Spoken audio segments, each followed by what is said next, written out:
Hinkle Fieldhouse. I'm Jojo Gentry. Today I have senior softball player Devin Deering. Devin, thank you so much for joining us today. Thanks for having me. So Devin, tell me how the season has developed during your time at Butler. This season at Butler is it's an interesting one. We're joining the A10 this year, so we're trying to ramp up our competition. We had our first outing last weekend at Georgia Tech. We started off a little slow, but we're at a disadvantage being from the north. We don't get to go out a lot during the winter time, and going to the south, they have a little bit more opportunity to get out and play some actual softball outdoors.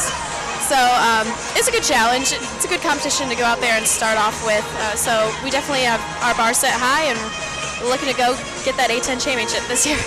So the Bulldogs are 0-5 for the season so far. Mm-hmm. How would you like to see this win-loss record turn around? Oh, definitely we want to see that win column go up.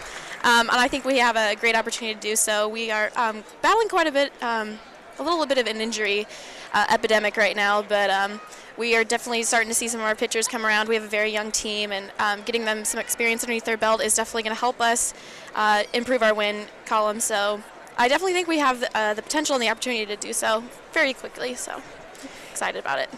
And how has this young team and number of injuries affected the team in general? We're playing a little bit of shuffle in different positions and giving a few of our players opportunities to play somewhere different than maybe where they recruited or where they've been practicing all winter. But it's definitely an opportunity to really be flexible, and it's a good test of our mental toughness. So we're definitely seeing some improvement in areas that we didn't think that we would have to improve upon right now, but so I think it's a good mix-up right now. And from a senior's point of view, how would you like to see the team improve? We are very, very young. The camaraderie will come, and I think that's where we're focusing on right now as a team is learning how to work together.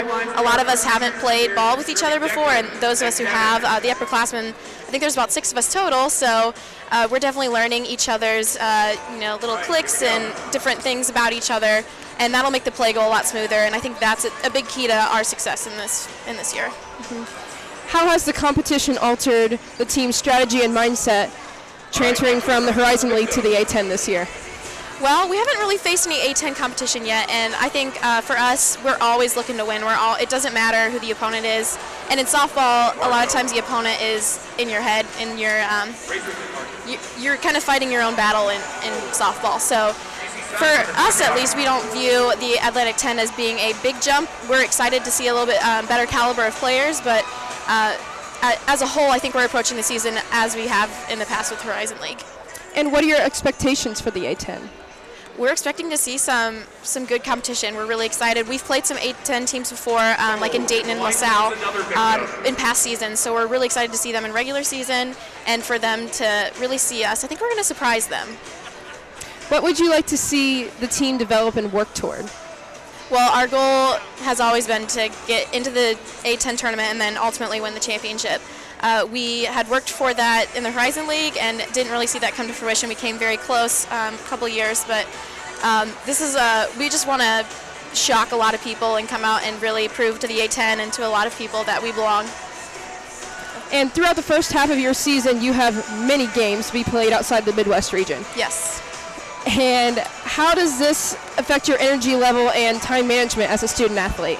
Well, for me, I'm a physician assistant major, so I'm constantly on top of managing my time.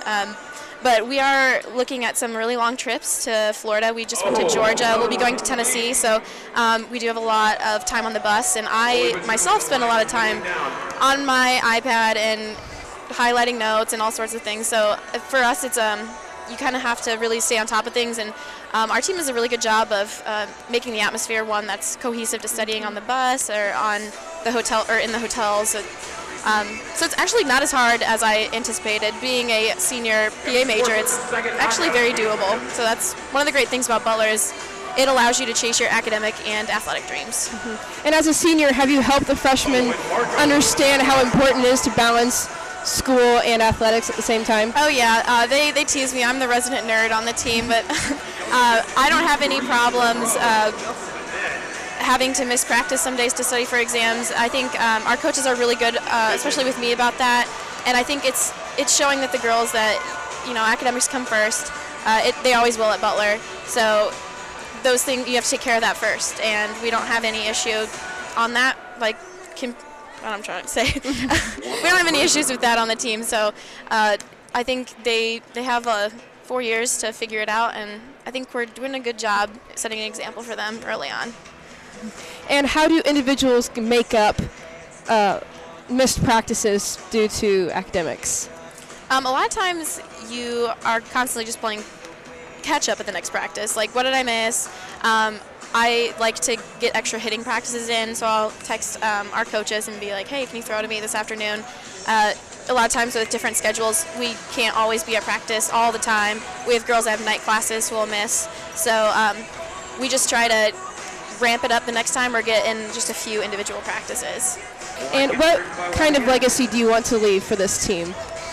Well, our senior class definitely is a vocal class. We want to just encourage everyone to play to their full potential, and hopefully we want to be the first team to be an A10 champion for Butler softball, so that would be a great legacy.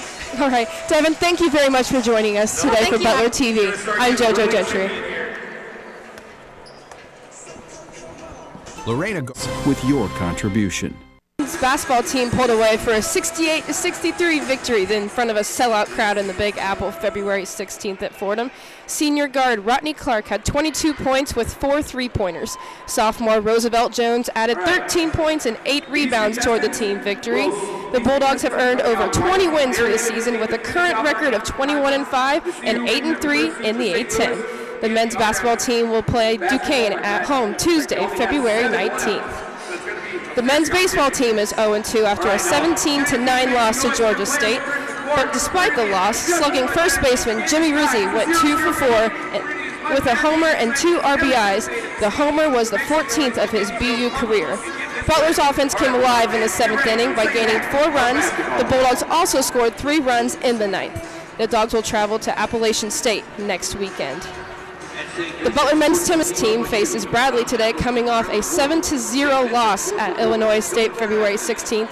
The Bulldogs lost in straight sets in singles competition to the Redbirds. Sophomores Sam O'Neill, Billy Weldon, and Austin Waldmo came closest to winning their individual matches, losing 7-6, 7-5. The men's tennis team is 3-6 on the season so far. And last but not least, the Butler women's swimming team will travel to Geneva, Ohio to compete in the Atlantic 10 Championships February 20th. That's your Butler Sports Update this week. I'm Jojo Gentry. Tom Woods with an EPA-rated 40 miles per gallon highway. Fieldhouse, I'm Jojo Gentry here with Coach Couture. Coach Couture, congratulations on your win today. Thank you, I really appreciate that. So first of all, coming from a breast cancer survivor yourself, what does the purpose of this pink zone game mean to you? Well, I think it to show everybody it's much more than a game. You know, what I learned as a player helped me to fight cancer, and that's what I try to tell our girls, what they're learning every day and their obstacles and, you know, any kind of changes they have to make and how tough it is to be a student athlete these days. It's just going to help them in anything they hit as an adult, and I think and that's what I want everybody to understand. It's more than a game. And the game was tied 25-25 at halftime. So tell me about what was going on through your mind in the locker room. Well, I didn't think we had energy on offense. You know, I thought we were stagnant. I thought we were holding the ball. I thought they did a great job of doubling down and trying to take Darius out of the game. We weren't hitting shots. It just seemed like we couldn't get anything going. So we talked a lot about just movement. I thought we came out just right off the bat with Taylor taking it strong and people making better cuts, and our offense clicked. And then I thought a key was just keeping 12 from getting threes. I mean, she had 12 of their points from 4 threes, and we stopped her, and I thought our defense picked up. So I was really proud of them in the second half. I thought it was like 2 different teams for us, and that's the team I like to see. And as you were saying, game flow increased for you in the second half.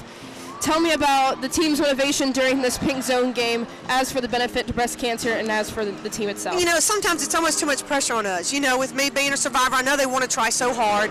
So I try to downplay it a little bit because our kids every day hear about life lessons from me, so they don't need to hear it just in this game. So I was glad tonight we kind of won one. We haven't won one in a couple years. Just take the pressure off of them and let them have a good time. You know, we've had 2 close losses in the past 3 games, and I felt like we needed a good win, and I think we can leave here pretty excited. And you have 4 consecutive A10 games scheduled to be played at home between February 20th and March 3rd. So how do you plan to keep the confidence in the A10 play? Well, you know, we've got to take care of business right now. You know, we're trying to stay in the top half, and in order to do that, it's up to us. We don't need to worry about what anybody else is doing. We need to prepare and be ready to take care of business with these last games, and I think our kids are ready for that challenge. And what are your expectations for the remainder of the A10 play? You know, again, we want to be in our prime when we play a tournament. So that means we got these games to play better and get better in these practices so that we can be ready for that tournament. And you've been breast cancer free since 2010. Yeah. So how would you like to see breast cancer awareness become more prevalent around Butler?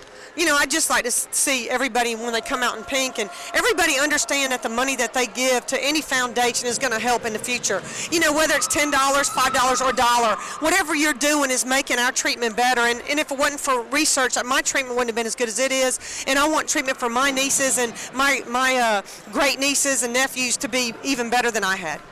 Coach, congratulations on your win today. I'm Jojo Gentry for Butler TV.